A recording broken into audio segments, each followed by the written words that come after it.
Sir అంటే ఇప్పుడు వ్యూహం ముందే సలార్ రాబోతుంది కదా, మరి సలార్ ముందు ఇది ఎంతవరకు నిలబడుతుంది అనుకుంటున్నారు? సార్ ఇప్పుడు ఫస్ట్ ఆఫ్ ఆల్ సినిమాలు వేరే అంటే వేరే ఏమంటారు దాన్ని ఉద్దేశాలతోటి మోటివేషన్స్ ఉంటాయి. వ్యూహం అనే సినిమా ఒక పొలిటికల్ ఆస్పెక్ట్, ఒక రియల్ లైఫ్లో జరిగిన ఇన్సిడెంట్లు, రియల్ లైఫ్లో ఇప్పటికి కూడా పొలిటికల్గా స్ట్రాంగ్గా పబ్లిక్ మైండ్లో ఉన్న క్యారెక్టర్స్ స్టోరీ. యూనో సలార్ అనేది ఫిక్షనల్ స్టోరీ, పెద్ద స్టారు అది. So I don't think they both are coming in the category. రెండు సినిమాలు అన్నాం కాబట్టి ఒకే దాంట్లో ఉంటాయని నేను అనుకోవట్లేదు. So this will be for a specifically interested audience, ఒక రియల్ లైఫ్ ఇన్సిడెంట్ గురించి.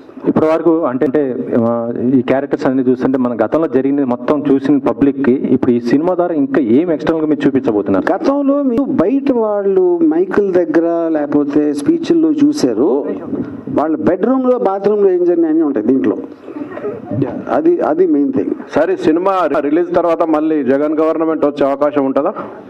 నేను జ్యోతిష్కుని కాదు, దేవుణ్ణి కాదు, నేను జస్ట్ ఫిల్మ్ మేకర్. నేను పైగా జ్యోతిష్యం దేవుడిని నమ్మను కూడా. సో ఆ క్వశ్చన్ అడగడం కరెక్ట్ కాదు.